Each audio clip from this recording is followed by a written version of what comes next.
Hello again, everyone. It's story time. Hope all is well. Please remember to share, subscribe, and like these videos. I would like it to reach as many as possible.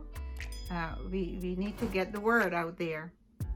Anyway, last time we talked, we ended where Jacob's sons went down to Egypt to buy food, and they got there, and the prime minister, so to speak, came out to them, and he recognized them.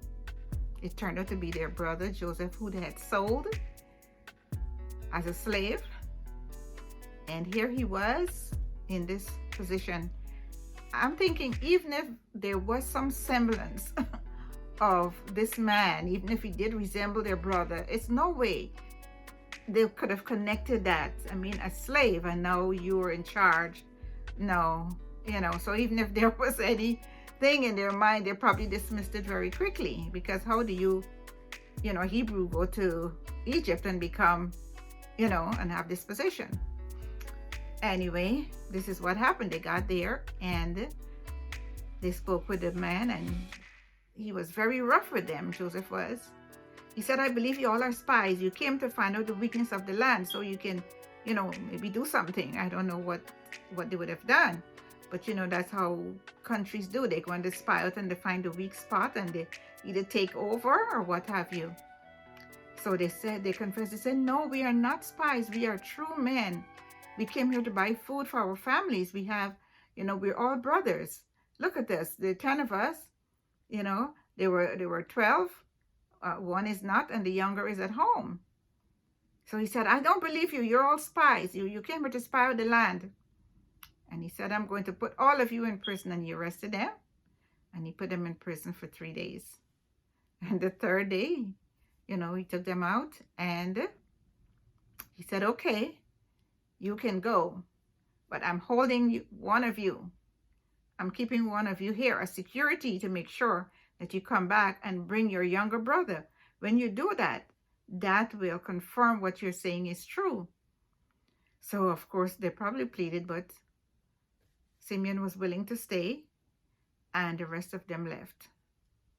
He allowed them to purchase the corn and the barley and all the other stuff that they used for food back then, which was their main staple, corn and barley and wheat. And off they went. When they got a certain distance, they decided to feed the animals. When they got to the inn, I guess they had to stop over and refresh, eat themselves, as well as feed the animals. And when they opened the sack, the first one opened his sack, there was the bag with the money. I don't know if it's probably silver or gold, because that's what they used back in those days. And they were astonished, and I guess they were even more perturbed by this whole thing. What is this is happening to us? I can imagine. First the man spoke roughly to us, and now here's the money back in our sacks. I guess they were just waiting to hear galloping hoofs of the Egyptians coming to them to claim that money. So anyway, I guess they were closer to home or what have you, and they continued on home, and they got home. Oh, they told their father, oh, it was awful. The man down there, he spoke so roughly to us. And then, they kept one of us, we had to leave Simeon because he wanted to be sure that when we come back, we bring our brother, because we told him that we're 12 and one is not, and the younger is at home with our father. And Jacob was like, why did you tell him all that? Too much information. I guess that's what he said. But they said, how would we know? We could not have known that he would make this request for us to bring our little brother as proof. I guess that was the last thing they were thinking. Had they thought that, of course, I'm pretty sure they would not have offered that information. So Jacob said, no way. I'm not sending my son. Something happened to Joseph. And now for Ben, no. So anyway, they said, okay. And I guess, they were there. We don't know how long the food lasted. I'm pretty sure they bought enough for maybe a month or two or more. But everything comes to an end. And at one point, they ran out of food. So the father said, well, I guess everybody was looking at each other. He said, well, you're going to have to go back and buy food. And they said, we can't go. What's the point? The man said, unless we bring our brother, we wouldn't even see him. So, and without seeing him, they won't be able to buy food. Oh, and I guess Jacob was devastated. And, they told Judah said, look, I am going to be in charge of Benjamin. He's my responsibility. If he doesn't come back, you do whatever you want to do. You can, with my children or with me or whatever, I pledge that I am going to ensure that he comes back. So eventually Jacob relented because they were running out of food and they had to eat. I'm pretty sure there were lots of children. Back then, they didn't have anything to prevent that. So I guess once you're married and you have a wife, you had children, they came and you had them. Anyway, so off they went with Benjamin. Jacob said, well, I guess I'm going to have to let him go. And everything is in God's hand. If anything happens, well, that's the way my life is supposed to go. In essence, what he was saying. And they left. He said, well, okay, look for the best fruit and whatever we have here in Canaan and take down as a gift to the man. And they did that, and off they went back down to Egypt. So they traveled and they got to Egypt, and when they got there, Benjamin was with them, of course, and Joseph saw his brother Benjamin. And I can imagine, as you can really imagine, all the emotions and the turmoil, all kinds of anger, love, all kinds of stuff was going through his mind at the time.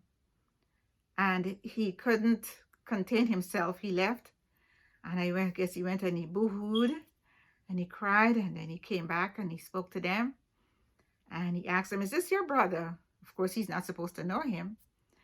And they said, yes, this is our brother Benjamin, and so on. So he said, okay, I'm going to allow you to buy your food and whatnot, but Benjamin stays here with me. So his older brother went over to him and said, please, we can't do that.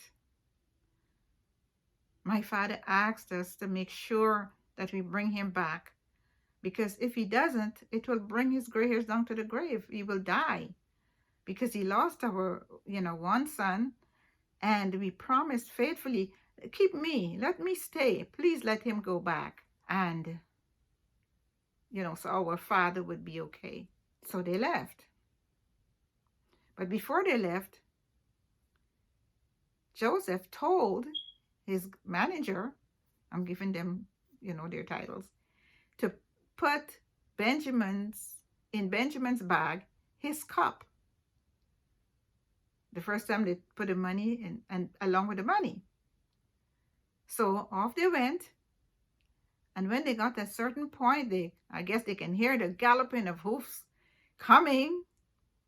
And they were like, I'm pretty sure they said, not again. What is it this time?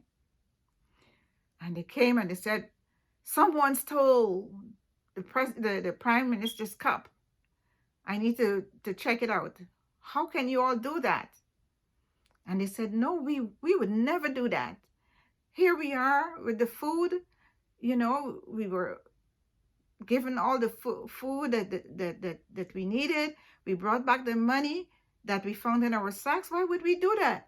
Just go through all of the bags, because we're innocent. And if you find a cup in any of the sacks, we are in your hands. Do whatever it is, because they were certain. They know they didn't steal a cup, so it's nowhere it's going to be in there. So of course they went through all the bags, and when they came to Benjamin's bag, there it was. There it was. So off they went back to Egypt. Off they went back. And Joseph said to them, how can you do this? How can you do this? How can you steal from me After everything that has happened, I'm keeping Benjamin.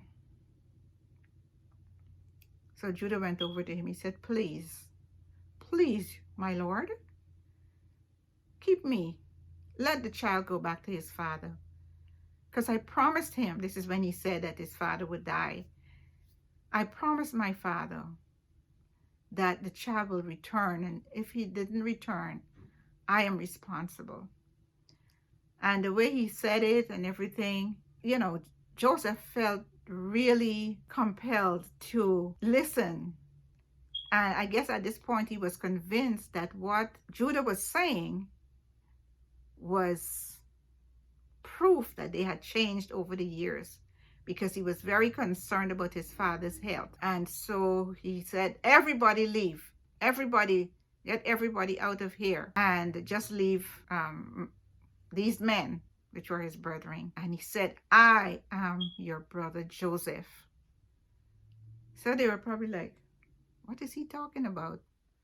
What do you mean? You know, I can well imagine. No, our brother Joseph was sold as a slave. I'm thinking that's what they might have been saying. You're not Joseph. And I guess he spoke in their language. And he probably said certain things. Come over to me. And he went and he embraced them. And there was weeping and crying like no one had ever seen before. And of course, he hugged his brother Benjamin and he broke down. And he said, is my father well? Is he okay? And I guess they had, you know. And so he called his servants, prepare. We're gonna dine. We're gonna have a, you know, family reunion, so to speak. And they ate and they drank. And I guess, you know, like I said, they talked about who was alive and who was grown and who had how many children, you know, the usual thing when families get together. And he sent them away. Word got to Pharaoh, which was the king. Remember, Potiphar was Pharaoh's captain of the guards, but Pharaoh was the king. And Pharaoh is the one who hired Joseph to be vice president. We call him the Prince of Egypt, after he was in prison and all that stuff, you know. Can you imagine? Before he went into prison, he had a position as an overseer, and he went back into prison. I mean, when he came as a slave, as a servant, and now he is the second in command in the whole entire land of Egypt. Wow. Isn't God AWESOME? Anyway, so word got to Pharaoh, Joseph's brethren are here, and, you know, I guess somebody went and gave Pharaoh the whole lowdown about what happened, and, you know, these men came and, you know, and whatnot, and, oh, it was a day of rejoicing. And he sent them back to Canaan. But before he sent them back, Pharaoh heard, he said, the land is, just do whatever you want to do. Send a chariot for your father and all the food and everything that he needed and then some to bring your father back here, because he told his brothers, he said, the whole land is before me. I'm going to give you the best of the land. Bring my father back and your wives and your children, and you come back here and you're going to be able to enjoy everything here in Egypt. So there we are. Joseph, the deliverer, so to speak. He delivered his family. He was able to put them in a position that they would not have been able to have without him being there. And most of all, that dream, those dreams that he had, they were fulfilled. This was God's plan. This was God's way of providing for Jacob, who he named Israel, after he had that vision fighting with the angel. Some of you may have remembered that, Jacob's ladder and all that. His name was changed from Jacob to Israel. And those were called the children of Israel. And there we have our ancestors, the Israelites, and so forth. So anyway, off they went. with chariots and horses and the best. And they went back to the land of Canaan, to their father.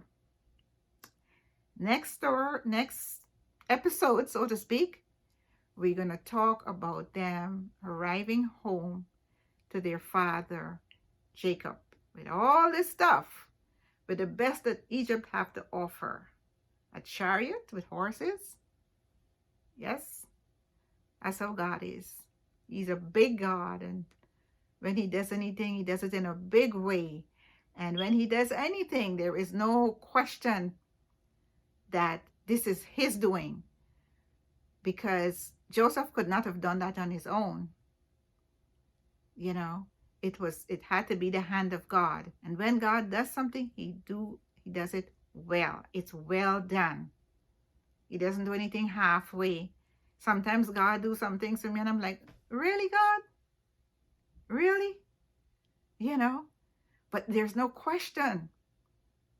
There is no question about his power and his might, and that he is creator. There is none like him, none like him. He only is God. Thank you for listening. I hope this story would serve as an encouragement to all of you who listen, and to know that God is. And even though when things may seem dark and hopeless, you know, Joseph was in prison, in the dungeon, and you know, and here he is, the prince of Egypt. He did that for Jacob. He did that for Joseph and his brethren, and he can do it for you. He can do it for me.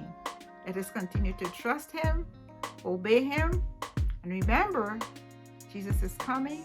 He's coming soon. God bless you. Continue to watch and listen and pray. You pray for me, and I will pray for you. Until next time, bye.